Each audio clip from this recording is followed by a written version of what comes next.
Fantastic. Thank you sir. నువ్వు పాడింది ఏ రాగం తల్లి? హిందోళం సార్. హిందోళం అంటే సారీగమా అలా.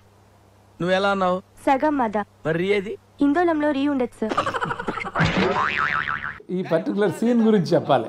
నేను జనరల్గా అక్కడ ఎక్కువ ఆర్టిస్టులతో ఇంటరాక్ట్ అవుతూ వాళ్ళతో మాట్లాడుతూ సరదాగా చేస్తుంటాను.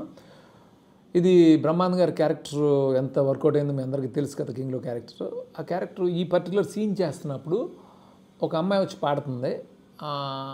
ఆ పాడిన అమ్మాయి రియల్ సింగర్ అమ్మాయి. ఆ అమ్మాయితో నేను ఇలాగా చెప్పినప్పుడు హిందోళం గురించి మాట్లాడేదో అతను మిస్టేక్ ఐడెంటిఫై చేసి తన సుపీరియారిటీని చూపిస్తుంటాడు. నిజానికి ఈ డజంట్ నో ఎనీథింగ్ ఎవరు మ్యూజిక్ డైరెక్టర్కి అనేది అక్కడ విషయం. సో అప్పుడు హిందోళం గురించి మాట్లాడుతున్నప్పుడు ఎలా చేయాలి అంటే అమ్మాయి చెప్పింది హిందోళంలో రీ ఉండదు అనే విషయం నాకు ఆ అమ్మాయి ద్వారా తెలిసి నేను అది ఇన్కార్పొరేట్ చేసి రాసి అది చేశాను. అది చేసాం, అది బాగా వర్కౌట్ అయింది. దేవి రీ రికార్డింగ్ చేస్తున్నప్పుడు నన్ను అడిగాడు, భయ మీకు హిందోళంలో రీ ఉండదని మీకు ఎలా తెలుస్తుందని నన్ను అడిగాడు. అడిగితే నాకు తెలీదు, అమ్మాయి చెప్పింది అక్కడ సింగర్ అంటే. అది నిజంగా నేను షాక్ అయ్యాను, భయ హిందోళంలో రీ ఉండదని మీకు ఎలా తెలుసు అంటే అది నాకు గుర్తొచ్చింది. ఇప్పుడు ఏం చంపక్ సేట్ మందిని పరేషాన్ చేస్తున్నట్టు ఏం కథ? కథలు చెప్పడానికి నేను హరిదాసుని కాదు, చంపక్ దాసుని. నేను పరేషాన్ చేయట్లా, ఫైనాన్స్ చేస్తున్నాను.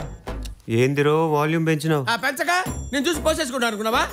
ఇది వ్యాపారం. నేను స్ట్రాంగ్గా బిలీవ్ చేసేవాడిని. ఎంత పెద్ద సినిమా చేసినా సరే, ఎంత సీరియస్ థీమ్ అయినా సరే దాన్ని ఎంటర్టైన్గా చెప్పాలని. ఫ్రాంక్గా మీరు చూస్తే దూకుడు అనేది చాలా సీరియస్ థీమ్, ఒక ఫాదర్ అండ్ సన్ ఎమోషన్ సంబంధించిన సినిమా అది. దాన్ని ఇంత ఎంటర్టైనింగ్గా చెప్పాలి అని అనుకున్నప్పుడు ఈ రియాలిటీ షో ఐడియా. ఈ రియాలిటీ షోలో ఆల్రెడీ యాక్టింగ్ పిచ్ ఉన్న బ్రహ్మానందం గారి క్యారెక్టరు ఇల్లు అద్దెకిచ్చుకుని అందులో వేషాలు వేస్తూ సినిమా షూటింగ్లకి ఇస్తూ చేస్తుంటాడు. ఆయన్ని ఈ రియాలిటీ షోలో ఇన్వాల్వ్ చేసి చేయటం. సో ఆయన ఆ పీక్ పర్ఫార్మెన్స్ చేశారు. అసలు మహేష్ బాబు దాన్ని యాక్సెప్ట్ చేసి తాను అంత బిలీవ్ చేసి చేయడం వల్ల ఆ ఎపిసోడ్ అంత బాగా వచ్చింది. టీ తాగుతాంట్రా? టీలు కాఫీలు అలవాట్లేదు. ఎంట్రీ తాగుతావా? టీ తాగినట్టు ఇలాగే టీ తాగుతారా? థ్యాంక్స్ అండి. ఇది టీయా? కాఫీ ఇచ్చావా? టీయే సార్. ఆ ఎపిసోడ్లోని ప్రత్యేకత ఏంటంటే నేను అది స్క్రిప్ట్ రాయలే, ఏ సీన్ కూడా రాయలేదు. జస్ట్ ప్రతి సీన్కి సంబంధించిన కంటెంట్ నా మైండ్లో ఉంది. అది కంటెంట్ ఆర్టిస్ట్కి ఎక్స్ప్లెయిన్ చేసి టైమింగ్ చెప్పి నువ్వు ఇది చెప్పు అని చెప్పడం వల్ల ఏమైందంటే అది ఎక్కడ ఒక ఫ్రేమింగ్ ఉండదు, చాలా న్యాచురల్గా ఏదో జరుగుతున్నట్టుగా ఉంటుంది.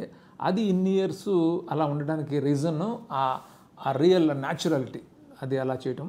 దానికి నేను థ్యాంక్స్ చెప్పాల్సింది ఆర్టిస్టులకి. ఎందుకంటే నన్ను బిలీవ్ చేసి ఒక సీన్ పేపర్ లేకుండా నేను చెప్పిందల్లా వాళ్ళు ఫాలో చేస్తూ నాకు కావాల్సినట్టు ఆ టైమింగ్ ఇచ్చిన యాక్టర్స్ లైక్ రవితేజ కానీ, బ్రహ్మానందం గారు కానీ, ఏవిఎస్ గారు కానీ, శ్రీనివాస్ రెడ్డి, చిత్రం శ్రీను, రామచందర్, స్నేహ, వాళ్ళందరూ చాలా బాగా బ్రిలియంట్గా ఫాలో చేశారు.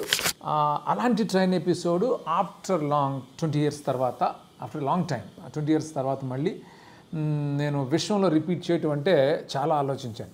ఎందుకనంటే కథ డిమాండ్ మేరకు ఇందులో ట్రైన్ ఎపిసోడ్ కంపల్సరీ కావాలి. కానీ నేను ట్రైన్ ఎపిసోడ్ చేస్తున్నానని అంటే ఖచ్చితంగా వెంకీతో కంపేర్ చేస్తారు. వెంకీ అనేది డిఫరెంట్, విశ్వం ట్రైన్ ఎపిసోడ్ డిఫరెంట్. ఏంటంటే వెంకీ అనేది కొంతమంది కుర్రాళ్ళు ట్రైన్లో ట్రావెల్ అవుతుంటారు, అక్కడ అమ్మ పరిచయం అవుతుంది, అలా ఫ్రీ ఫ్లోలో వెళుతూ ఉంటుంది. ఇక్కడ ఈ ట్రైన్ ఎపిసోడ్కి ఉన్న వ్యత్యాసం ఏంటంటే ఇందులో అండర్ కరెంట్ ఒక డేంజర్ ఉంటుంది ఇందులో. బట్ నా నుంచి ఖచ్చితంగా హిలేరియస్ ఎంటర్టైన్మెంట్ ఎక్స్పెక్ట్ చేస్తారు. అంటే వెంకీ ఎపిసోడ్తో కంపేర్ చేస్తారు. లక్కీలీ అంత ఫన్ అంటే ఇది కూడా చాలా చాలా హిలేరియస్గా ఉంటుంది విశ్వంలో ట్రైన్ ఎపిసోడ్ కూడా. అంటే యాక్టర్స్ లైక్ గోపీచంద్ కానీ, వెన్నెల కిషోర్ కానీ, లేకపోతే చాలామంది యాక్టర్స్ నరేష్ గారు కానీ, ప్రగతి గారు కానీ, వీటి గణేష్ కానీ, లేకపోతే అజయ్ ఘోష్ కానీ, లేకపోతే శక్లక్ శంకర్ కానీ, గిరి, శక్లక్ శంకర్, చమక్ చంద్ర, వీళ్ళందరూ కూడా చాలా చాలా బాగా చేశారు. ఇది ఒక different episode from Venky, but ఇది కూడా టోటల్ హిలేరియస్గా ఉంటుంది, పీక్స్లో ఉంటుంది. ఆ ఎపిసోడ్ని ఎంజాయ్ చేసినట్టే ఆఫ్టర్ లాంగ్ టైం ఈ విశ్వం అనే సినిమాలో ట్రైన్ ఎపిసోడ్ని కూడా ప్రేక్షకులు విపరీతంగా ఎంజాయ్ చేస్తారని నా స్ట్రాంగ్ బిలీఫ్. అంత బాధ్యతగా కష్టపడి కూడా చేసాం. చాలా ట్రికీ ఎపిసోడ్ ఇది, మీరందరూ ఎంజాయ్ చేస్తారన్న కాన్ఫిడెన్స్ నాకు.